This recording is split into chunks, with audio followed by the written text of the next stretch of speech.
Welcome to Kingdom's Parenting Podcast. I'm Dre the Ronin. Chances are that you tuned into this podcast because you're a brand new dad, whether it's by your significant other giving birth to your baby, maybe it's by adoption. Maybe Maury has the conclusive DNA results back. Either way, big, huge congratulations to you. If you got routed here because you became a widower or recently got divorced and now you have to handle your share of the child raising when the kids or kid is in your custody and you're not really sure how to get started, give my parenting podcast episodes a listen. They may help you the way it helped me being a single dad all these years. Now, no matter what path you took to becoming a new dad, it's unknown, it's exciting, it's terrifying. The massive weight of being responsible for the upbringing and molding of a child into the human being that they will eventually grow up to be honestly has too many repercussions for a lot of people to handle. But one thing is for sure, being the best dad you can possibly be, it's a choice.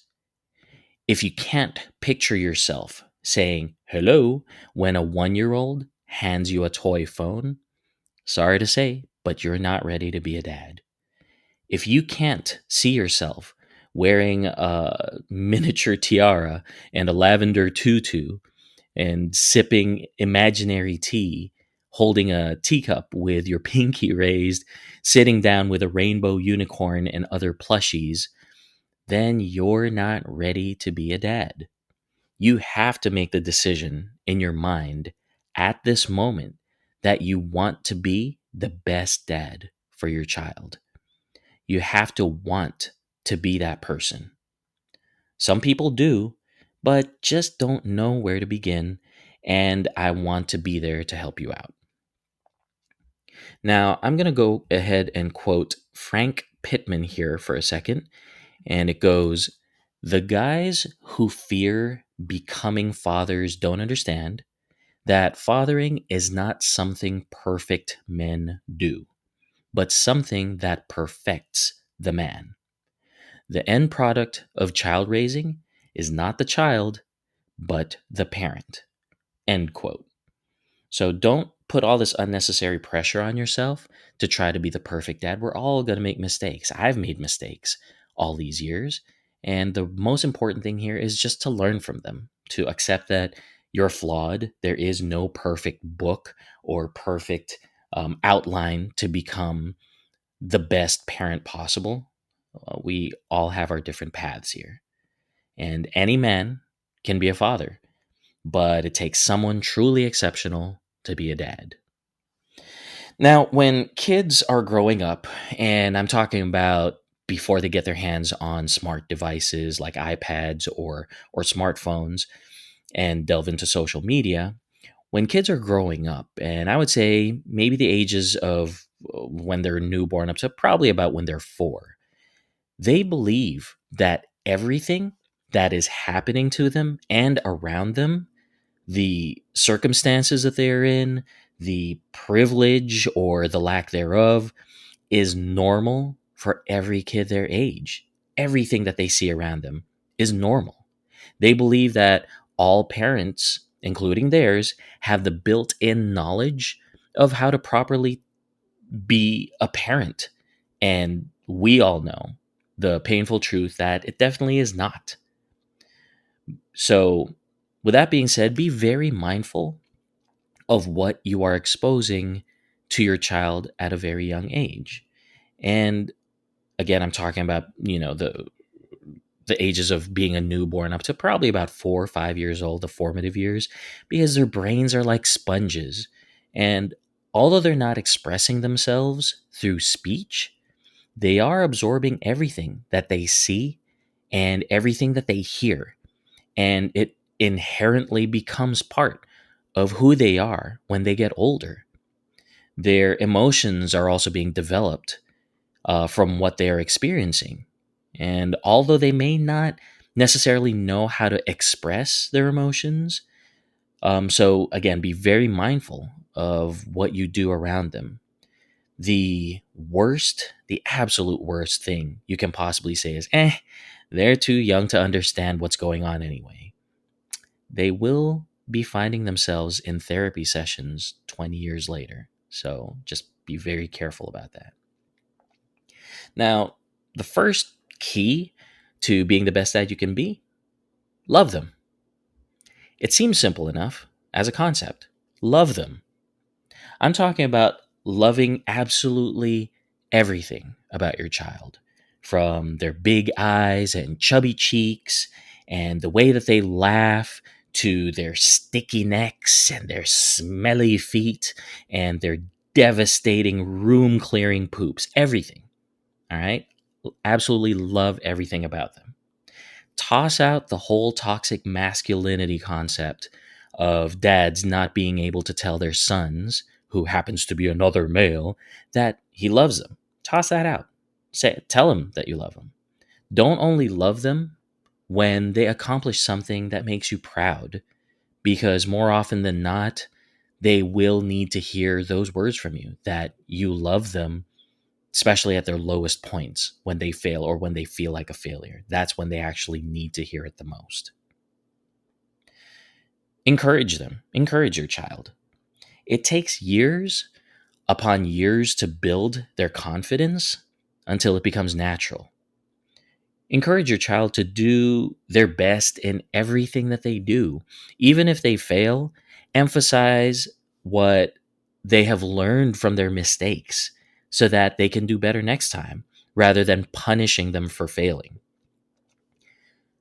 A child being in constant fear of failure is so much more counterproductive and degenerative as compared to encouraging a child to learn from their mistakes, brush themselves off, and so that they don't repeat it, so that they learn from it. Life is a constant learning process, and you have to allow them to learn and not to live in constant fear. If your child is interested in something, encourage their curiosity. If they want to wear a buttery, salted popcorn bucket on their head, let them. Heck, even enjoy in their silliness. It's not hurting anybody. And let's say you're browsing the aisles of Target or Walmart and they take interest in a certain toy because it caught their eye, or maybe they saw a classmate bring in something similar to school earlier that week. Best thing you can do is Google the shit out of it and dive deep into what they're into. Get interested in it with them. Know everything you possibly can about what it is they are interested in. Because guess what?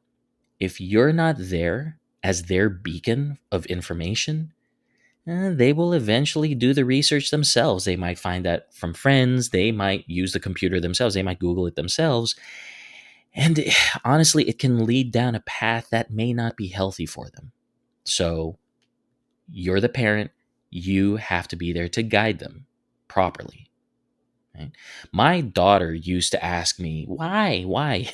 We all know kids love that question. That's one of their favorite questions. Why? Why? And we always see in sitcoms or in scenarios where the parent gets really annoyed with the constant why. It's become a punchline. And to me, honestly, I take offense to that.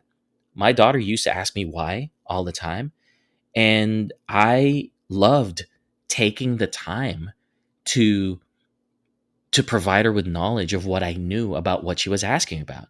And even if I didn't know about it, I'll grab her. I would prop her on my lap. We would go on the computer together and we would Google it and we would find out about it. We would watch YouTube videos about it because I'm not going to know absolutely everything. And so if she's asking me why and I really don't know, then I'm going to learn with her. And eventually the why questions stop and you don't get annoyed, they don't get impatient, and they don't try to seek that information from somewhere else who would be patient enough to get that information. So be patient with them, encourage their curiosity, is what I'm trying to say. Another bit of advice here would be to nurture them, but don't smother them. And that's kind of a thin line, but here's a story that that my pastor shared with me many, many years ago. It's a story about a farmer and a caterpillar. And so basically, this farmer, he's out on his farm and he's, doing his farm duties as usual every 5 a.m., whatever it was. And one day he comes across this caterpillar who was eating some of his crops. It's a tiny little thing, barely as big as his pinky. So he looks at it and he's like, you know what? I'm just going to leave this caterpillar alone. It's just eating its fill for one crop. So he just farms around it and farms everything. And days pass and he noticed that the caterpillar has now turned into a cocoon. So he's like, "Oh, wow, beautiful cocoon. I've never seen a butterfly emerge from a cocoon before. Neither have I, honestly." So I was really curious about this. I'm like, "Oh, okay. Where's this story going?" So a couple of days pass by. The cocoon now is beginning to crack open, and the farmer sees this. So he stops all of his farming duties and he's like, wow, I can't wait to see what happens here. So he sits down and he's right in front of this cocoon and he's seeing this, he knows it's a butterfly that's inside this cocoon. And he sees this tiny hints within the cracks of the cocoon. And this butterfly is just struggling, trying to crack this cocoon open. And it's really just doing its best. And the farmer's just sitting there. He's just trying to do his best to be patient and to encourage this butterfly. Come on, you can do it, little guy. Come on, you better hurry up. Eventually, he's sitting there. He's getting tired of waiting. I got all this farm work to do. I really want to see you become this beautiful butterfly, but I have all this farm work to do. Come on, can you hurry it up a bit? Finally, he gets impatient. He sees that this butterfly is really struggling, really can't get out of its cocoon, right? So he rushes back to his shed, grabs a pair of pliers, comes right back, and carefully, really carefully, cracks open the cocoon, and there it is, the most beautiful butterfly he's ever seen in his life. And what happens? The butterfly plops right into the soil. The reason being is that the butterflies use the cocoon to strengthen their wings. It's used as developmental purposes to make their wings strong enough so that they'd be able to fly. But because of what this farmer did by helping them crack open that cocoon, did not give this butterfly a chance to strengthen its wings and to develop for it to fly. So now it's a flightless butterfly, and that's the end of the story. So here is what I'm trying to say between nurturing them but not smothering them. What you might think what you're doing is assisting your child may actually be doing more harm than good. So be careful of what you're doing to quote unquote assist your child. As your child gets older, you may have to accept the fact that they're their own person. Your job as a parent is to ensure that you are raising your child properly to become a thoughtful, decent, productive human being in society filled with compassion, good manners, and respect. They may look like a mini version of you, but you must stay away from turning your child into your second chance of missed opportunities to relive your own regrets and make up for your own shortcomings. Your child is not your do over. Prioritize them. Always mentally look forward to spending time with your child, whether it's at the end of the day, most especially on weekends. Even if it's after a 12-hour workday, your kids really look forward to seeing you. So swallow those daily multivitamins, chug that energy drink, and spend as much time as you can with your kids because really, before you know it, they will become teenagers who will want their space and will want to be with their friends and won't want to be hanging out with you anymore. So spend as much time as you can with them while they're young. And here's a bit of advice for the single dads listening out there. Please don't introduce every single girl that you are dating to your kids. Don't. Please don't do that. Keep the world of single you and the world of single dad you separate. Okay? All right. Uh, love your child to a point that it's not even a moment's hesitation in their minds if you do love them. Let me share this quick story. I believe my daughter was only about 4 or 5 at the time, and she was in her grandma's room. She was playing with her dolly, and they had the TV running in the background. They were sitting on the bed, and her grandma asked her, B, what if there is a huge earthquake right now? What will you do? For the record, my mom doesn't really talk like that, okay? What will you do? And we were living in the San Francisco Bay Area. So everybody was always constantly talking about the big earthquake that could hit at any day. And ever so confidently, without even the slightest hint of panic, my daughter replied, My daddy will find me, as she continued to comb the hair of her dolly. Now, this confidence that my daughter has for the love I have for her did not happen overnight. It took minutes upon hours, upon days, upon weeks, upon years of her upbringing to build that confidence up, to let her know deep in her heart, beyond any doubt, that I will always be there for her, no matter what happens. And for the record, not once have I ever painted a disaster scenario for her. I never said, "Oh, what if this happens?" Or, what if that happens? What would you do? What is our contingency plan? I never said any of that. My daughter has grown up and knows for a fact that I love her, and nothing will stop me from loving her. Your job as a dad is for your child to know for a fact that you love them and will never give up on them. As I mentioned earlier, I've been doing this single parenting gig for years, about 15 years now. And my daughter is 17 as of this podcast episode. And she and I remain close until this day. You can even check out some of my Instagram posts on my account.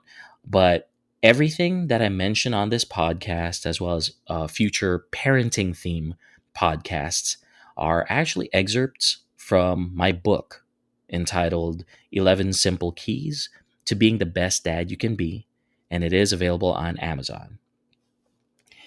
All right, that pretty much concludes the first episode. Still trying to feel my way here, to be honest. So, again, I hope that what I shared here today will be helpful to you on your journey through fatherhood. Please feel free to send me questions via my Instagram link. And thank you for tuning in to Kingdom's Parenting Podcast. I'm Dre the Ronin. It's gonna be alright. It's the way we come together. It's gonna be alright. Some kind of way we gotta keep it together. It's gonna be alright. It's in the way we come together.